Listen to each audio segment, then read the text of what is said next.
Welcome to lesson 4.5, equivalent forms of the equation of a quadratic function.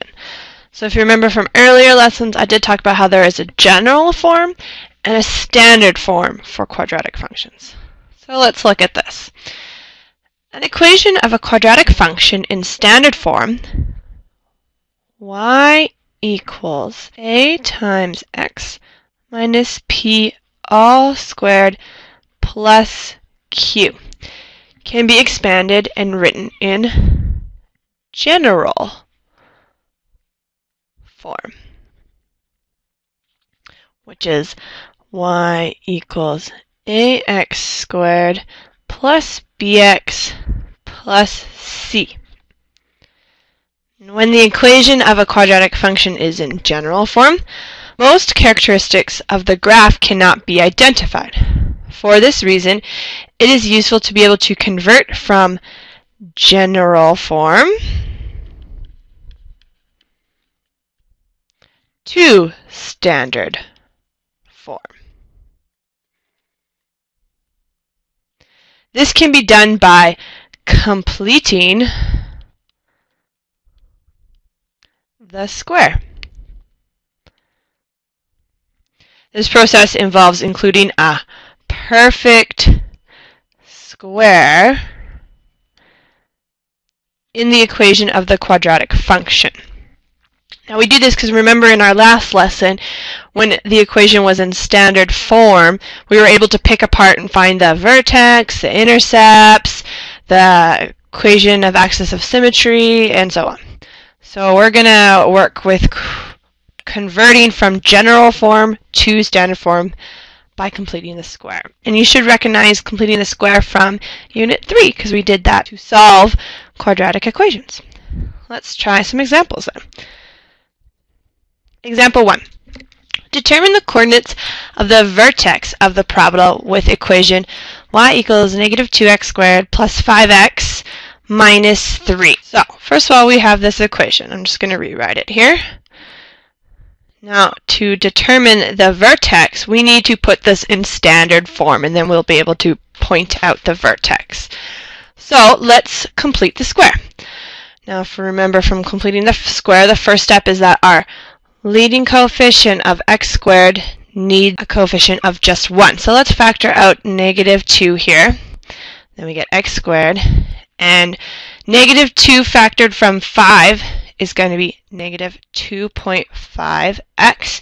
But we're not going to factor it out from the 3. We're going to leave the 3 as it is. Now I'm going to work with decimals here. You could also work with the fractions, but I'm going to work with the decimals. So let's just go ahead and continue on, and we're going to get negative 2.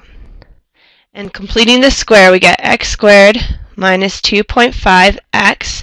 Now remember, to complete the square, we need to take our coefficient, our b coefficient here, and divide it by 2, and then square it to finish completing the square.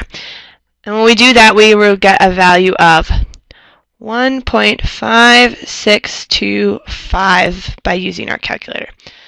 So, and from there we go ahead and add it. We're supposed to add it to both sides of the equation. But since we want to leave y on its own to have a standard form equation, I'm just going to subtract it from this side instead of adding it to the other. It won't change anything, it's just going to change the way it looks. And then the outside here we have negative 3 still. Well, to get my perfect square polynomial here, I'm going to have to take this negative 1.5625 and take it outside the brackets and add it to that negative 3. But I can't forget to multiply it by the negative 2 coefficient out front. So we're going to have negative 2 onto x squared minus 2.5x plus 1.5625, and then plus 3.125 minus 3 on the outside. Now from here, collecting like terms, we get minus 2 x squared minus 2.5 x plus 1.5625, and we'll just get plus 0.125 on the outside. Well, now we can make this our perfect square binomial, and we're going to get minus 2 onto x minus 1.25 squared plus 0.125. Here we go. We now have our equation in standard form. So from there, our vertex here are the values of the equation, and we have our x equaling the opposite sign of 1.25 and our y the same sign of 0.125. So our vertex is 1.25, 0.125 for this quadratic function. Perfect. Not too shabby. So let's try another example similar to that. Example 2. Determine the equation of the axis of symmetry of the parabola with equation y equals 3x squared minus 12x plus 3. So first of all, we need to put it back into standard form again. So from here, let's factor out this 3, and we're going to get 3 onto x squared minus 4x here. And remember, we don't include the 7 in that. Now we got to go ahead and complete the square, and we're going to get 3 onto x squared minus 4x. And then minus 4 divided by 2 is negative 2. Negative 2 squared is 4. So we're going to add 4 minus 4. Remember, that doesn't change the value. It just changes the way it looks with our plus 7 on the outside. Now, taking that 4 and on the outside of the brackets here, don't forget to include the coefficient. We're going to get 3 onto x squared minus 4x plus 4. And then we're going to get a minus 12 on the outside plus 7. Now we go ahead and collect like terms, and this becomes our perfect square binomial of x minus 2 squared. And collecting, we get minus 5.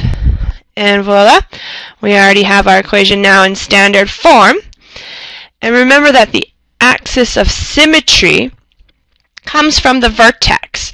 So if we go ahead and take our points here, we're going to get a vertex of 2, negative 5. And the axis of symmetry always comes from the x value. So hence, our axis of symmetry is x equals positive 2. And there you go. Let's do one more.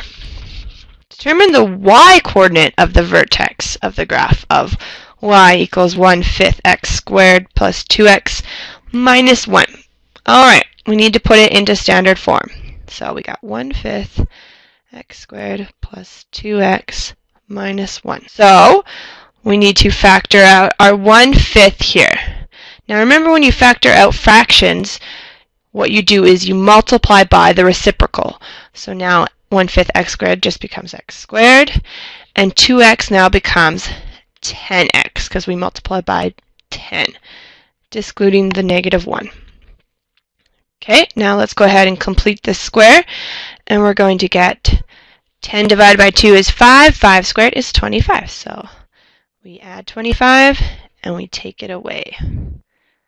Okay, now we need to go ahead and factor that out and include our coefficient. So that will give us y equals 1/5 into x squared plus 10x plus 25 minus, now 5 on the outside, minus 1. So let's simplify, and we're going to get 1/5 onto x plus 5 all squared minus 6. Now, the y-coordinate of the vertex comes from this point right here, and we keep the sign the same, so hence it is negative 6 here for this solution. Perfect, good work.